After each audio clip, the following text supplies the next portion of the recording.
Hello दोस्तों, नमस्कार। मैं हूं सुशांत शेखर। एक बार फिर से स्वागत करता हूं आप सबका अध्ययन मिरर के इस प्लेटफॉर्म पर।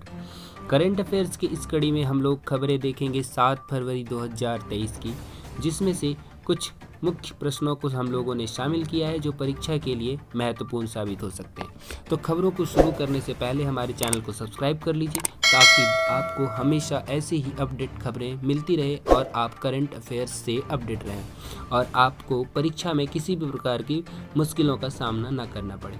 तो आज की पहली खबर है, हाल ही में IMF ने किस देश के लिए 4.7 अरब डॉलर के सहायता पैकेज को मंजूरी दी है? तो इसका जवाब है बांग्लादेश। बांग्लादेश के लिए IMF ने 4.7 अरब डॉलर के सहायता पैकेज को मंजूरी दी है। अब बांग्लादेश के बारे में कुछ महत्वपूर्ण खबरों को हम लोग जानते हैं। पहली खबर है, बांग्लादेश में वैश्विक युवा जलवायु शिखर सम्मेलन शुरू होगा। दूसरी खबर है, बांग्लादेश के क्रिकेटर रुबल हुसैन ने टेस्ट क्रिकेट से संन्यास की घोषणा की है। किसने टेस्ट क्रिकेट से संन्यास की घोषणा की है? तो उस क्रिकेटर का नाम है रुबल हुसैन। तीसरी खबर है, वनडे में 8000 रन बनाने वाले पहले बांग्लादेशी बल्लेबाज तमीम इकबाल हैं। अगली खबर है, वसीफा नाजरीन K2 फतह करने वाली पहली बांग्लादेश की महिला बनी हैं। ये बांग्लादेश से संबंधित कुछ और भी अलग से खबरों को हम लोगों ने शामिल किया है, क्योंकि बांग्लादेश से संबंधित जो भी खबरें करंट अपडेट्स में आएंगी उनको भी हम लोग शामिल कर लिए। चलिए, अगला प्रश्न है, हाल ही में जाग्रेब ओपन 2023 में भारतीय पहलवान अमन सहरावत ने कौन सा पदक जीता है? तो अमन सहरावत ने कौन सा पदक जीता है? तो ये कांस्य पदक जीता है। ठीक है, अगले प्रश्न पर हम लोग चलेंगे। किस राज्य के मुख्यमंत्री ने हाल ही में वर्ष 2025 तक राज्य को नशा मुक्त करने की घोषणा की है? तो इसका जवाब है उत्तराखंड। उत्तराखंड के मुख्यमंत्री ने वर्ष 2025 तक राज्य को नशा मुक्त करने की घोषणा की है। ये बहुत ही अच्छी खबर है। चलिए, अगले खबर की ओर हम लोग बढ़ेंगे, लेकिन इससे पहले उत्तराखंड से संबंधित कुछ महत्वपूर्ण बातों को और भी हम लोग शामिल करते हैं।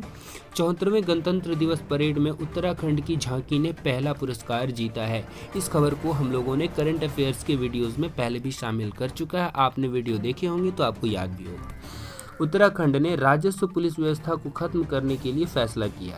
राजस्व पुलिस व्यवस्था को खत्म करने का फैसला किया उत्तराखंड सरकार ने। बहुत इंपॉर्टेंट है ये। अगली खबर है, उत्तराखंड हाईकोर्ट को नैनीताल से हल्द्वानी शिफ्ट किया गया है और उत्तराखंड ने 9 नवंबर को अपना स्थापना दिवस मनाया। 9 नवंबर को उत्तराखंड का स्थापना दिवस था। ठीक है, अगली खबर, हाल ही में किसने राष्ट्रीय महिला आयोग के 31वें स्थापना दिवस को संबोधित किया है? ये आप सब जानते ही होंगे, द्रौपदी मुर्मू हमारे देश की जो राष्ट्रपति हैं, उन्होंने राष्ट्रीय महिला आयोग के 31वें स्थापना दिवस को संबोधित किया है। अगली खबर की ओर हम लोग बढ़ेंगे। हाल ही में किसने वज्र डिवीजन की कमान संभाली है? तो वज्र डिवीजन की कमान किसने संभाली है? ये गिरीश कालिया हैं। अब ये जो पोस्ट डिवीजन की जो कमान संभाली है, इस तरह से संबंधित और भी जो अपडेट हैं हमारे करंट अफेयर्स में, उनको भी हम लोग शामिल किए। असम के नए DGP हैं ज्ञानेंद्र प्रताप सिंह, उनको नियुक्त किया गया है। गुजरात मैरीटाइम क्लस्टर के पहले CEO माधवेंद्र सिंह नियुक्त हुए हैं। भारतीय वायुसेना के नए उप प्रमुख अमनप्रीत सिंह हुए हैं। मध्य रेलवे के नए प्रबंध निदेशक के रूप में नरेश लालवानी ने कार्यभार संभाला है और टाटा ट्रस्ट का CEO सिद्धार्थ शर्मा को नियुक्त किया गया है। ये हाल फिलहाल में घटित कुछ ऐसी नियुक्तियां हैं जो देश की रूपरेखा तय करने में या फिर हमारे करंट अफेयर्स में ये इम्पॉर्टेंट रोल रखते हैं। तो इन खबरों को भी हम लोगों ने शामिल किया, क्योंकि परीक्षा के दृष्टिकोण से ये सारे प्रश्न महत्वपूर्ण हो सकते हैं। कई बार वायुसेना के उप प्रमुख हाल ही में जो बदले हैं, उनके जो उप प्रमुख बने हैं, उनका नाम पूछ लिया जा सकता है। वर्तमान में टाटा ट्रस्ट के CEO कौन है, ऐसा भी कुछ पूछ लिया जा सकता है। इसलिए इन चीज़ों को हम लोगों ने इसमें शामिल किया है। अगला प्रश्न है, किसे हाल में ही नामीबिया में भारत के अगले उच्चायुक्त के रूप में नियुक्त किया गया है? तो इसका जवाब है M सुब्बा रायडू। हाल ही में आई RBI की रिपोर्ट के अनुसार किस राज्य से सबसे अधिक GST प्राप्त हुआ है? तो महाराष्ट्र से सबसे अधिक GST प्राप्त हुआ है। अगली खबर है, कौन सी राज्य सरकार हाल में ही इथेनॉल उत्पादन के लिए डेनमार्क के साथ साझेदारी करेगी? तो उत्तर प्रदेश की राज्य सरकार इथेनॉल उत्पादन के लिए डेनमार्क के साथ साझेदारी करेगी। अब उत्तर प्रदेश से संबंधित कुछ और भी खबरें हैं। वंचित लड़कियों को सक्षम और आत्मनिर्भर बनाने के लिए उत्तर प्रदेश सरकार ने समग्र शिक्षा अभियान शुरू किया है। वाराणसी कैंट रेलवे स्टेशन को FSSAI से ईट राइट स्टेशन का प्रमाण पत्र मिला है। अगली खबर है, उत्तर प्रदेश की पहली महिला पुलिस कमिश्नर लक्ष्मी सिंह बनी हैं।